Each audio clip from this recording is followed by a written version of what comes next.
Hey, kia ora and welcome. Oh my gosh, what a lead in, eh? Kia ora and welcome everybody to another episode of Big Life Mindset. So I wanted to share what's coming up next in terms of like what am I going to be doing? I'm going to be doing some hitchhiking in a couple of days. Well, actually, less than 2 weeks. But I wanted to share why the hitchhiking. For people who have heard my earlier episodes, you probably won't be surprised. You probably realize that I do hitchhiking. It's a bit of a thing.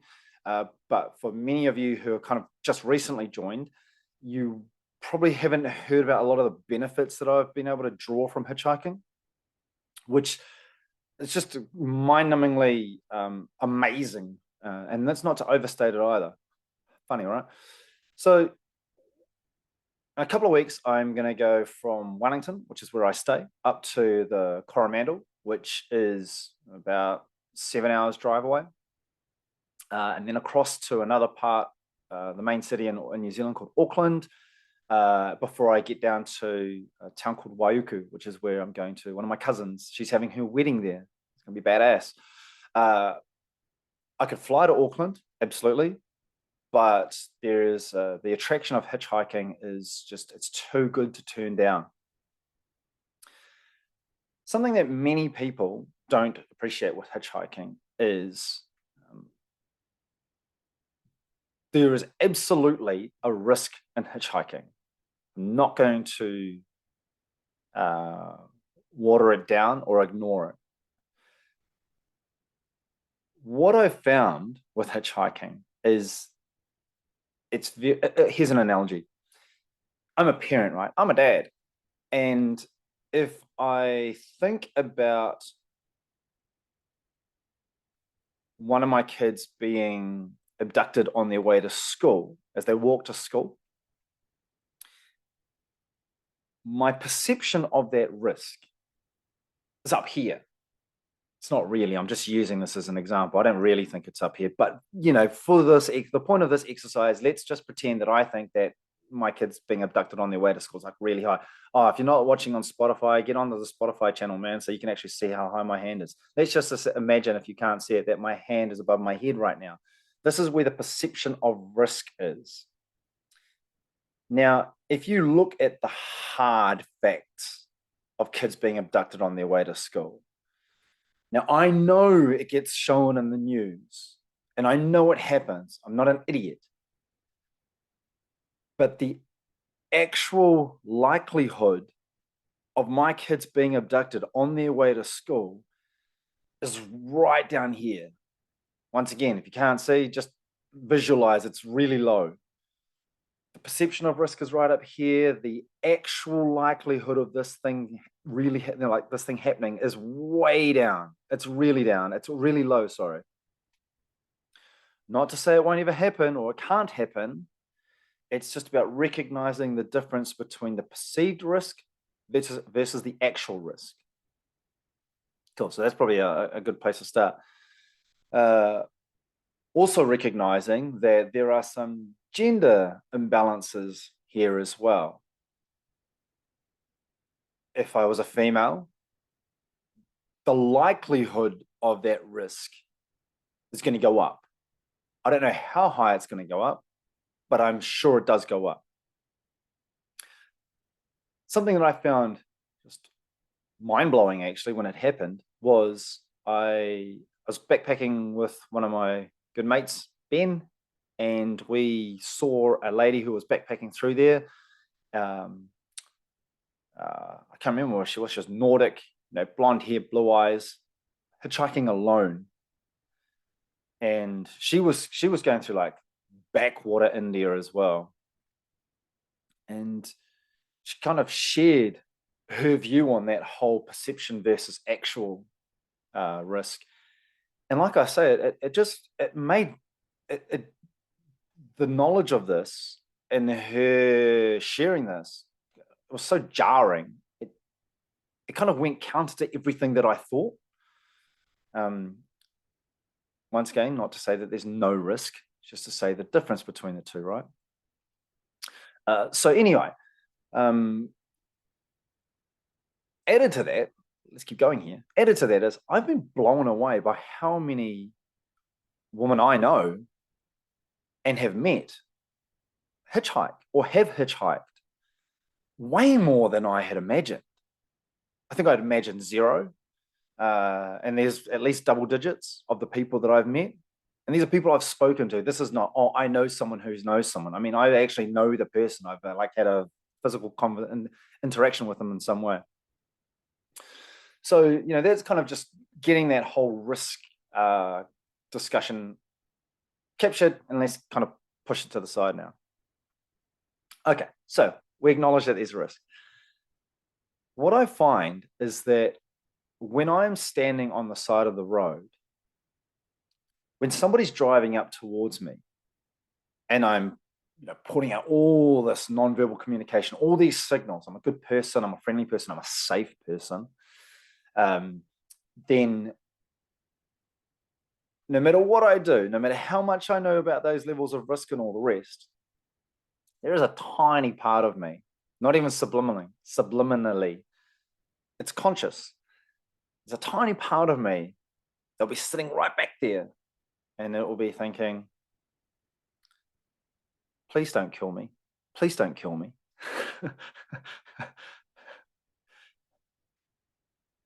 Now, interestingly, you can guarantee that the driver, as they're looking at me and as they're going through all that decision-making process, whether I pick this person up or not, okay, I'm going to make this decision now. I'm going to pick this person up. They're thinking, please don't kill me. Please don't kill me. Now, that's really, really important for this next bit.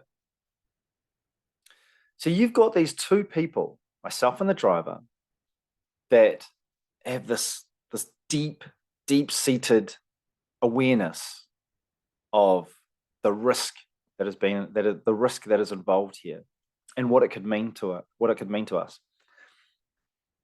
And so when I get in the car and when this person lets me into their space, there is an accelerated position of trust that is built in to that interaction. And that accelerated position of trust is something that you simply do not find in 90% of your daily interactions. I'd say more, but you get the point, right? When I've made that decision to get in that vehicle, and that person's made that decision to share their space, their safe space, with this random on the side of the road, we have both implicitly given each other a level of trust that you just don't give people ordinarily. And it is such a potent way to start a relationship with someone. So incredibly powerful. I don't even know how to describe it. I hope I'm doing a good job of it, but it is out the gate how amazing this thing is. So you think about it, like reflect on all those interactions that you have with people at work or, in the supermarket or whatever else. They don't really come close to this thing. This thing is like another level indeed. A byproduct of this accelerated position of trust is that people are more prepared to share their lives or an aspect of their lives with me that they simply don't share with other people. And I know this, and I've talked about this previously, but I know this because I've had these eye-watering stories shared with me. And while the person's driving, they've shared the story. And I've just seen the difference physically that it's had on them. They're like driving down the road, and it's like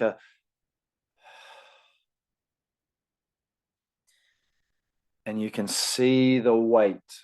You can see the physical weight come off a person's shoulders when that happens. I find that magical. I find that absolutely magical that I can offer that to somebody. I can gift that experience to somebody, that I can help them feel safe enough that they can share an aspect of their life that is taking such a toll on them that it's affecting them physically.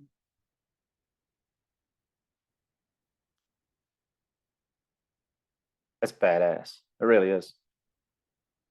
Uh, an example that I refer to, I guess because it made such an impression on me as well, was a lady who picked me up, and she talked to me about having cancer, and just watching it like just fall off her, like the weight that she'd been carrying, just watching it fall off her because she hadn't been able to have these conversations with people. It's just, man, if you could bottle this, bottle that, I don't know, it's priceless. It really is. And so that's one of the reasons I love hitchhiking. I love knowing that I can play a part in that, and I feel like it plays a significant part in that as well. I mean, sure, they might be able to share it in a later context, but to be able to be there, witness it, bang, that's the value add I've been able to bring to this person's life. And in return, man, they've given me a ride somewhere that's closer towards my destination, like where I'm going. What a great transfer of goodwill and positivity and all the other things that you want to describe, right? So coming up 2 weeks, I'll be hitchhiking again. Uh, Not sure if you can see, but these strategically placed crutches that I've got behind me might be a hindrance. I don't know. I had to go through the whole A&E experience, which if you've been following the podcast, you would have realized was a cool perspective to a cool experience based on the perspective that I had to go through. But these might be my traveling companions. They might not be. I have no idea. If you do see a guy on the side of the road with crutches, folks, pick him up. He's mildly trustworthy. Anyway, but yeah, kind of going back around to the point of this is this space or this situation that I'm putting myself in, which I still find uncomfortable, but to a lesser degree than when I first started out hitchhiking. That situation is just not only providing me with growth, uh, it's providing me with the social connection, which I absolutely love. I love being around people. I love the energy that I get from people. But I also love being kind of I guess, a conduit to them being able to release whatever's on their mind, whatever weight they're carrying. And yeah, and I guess I'm also mindful that I come with a no strings attached dynamic. I can't think of a word right now. Go with that. I come with no strings attached. I'm literally the guy on the side of the road. We can share some time together. I don't know anybody that they know. Unlikely that I do. And even if I did, I would make no effort to share that person's experience with anybody they knew. I feel really privileged to be able to hear those examples. I would never taint that experience by having it get back to that person's network, because it just makes no sense to me. Anyway, I wanted to share that. I think it's one of these things that have and continues to shape who I am, shape my view on life, shape my perspective on the world around me. I also love that I can gift somebody with something as powerful as that. When I'm on my deathbed, this is going to be something that I remember. It's going to be something that I enjoy. It's going to be something that I treasure, and it's something that has enriched my life immensely. If you do find yourself in I guess, a situation that might not be hitchhiking, but you have somebody that discloses something to you, the best advice I can give is to be a good listener. I know it's cliche, but it's cliche because it works.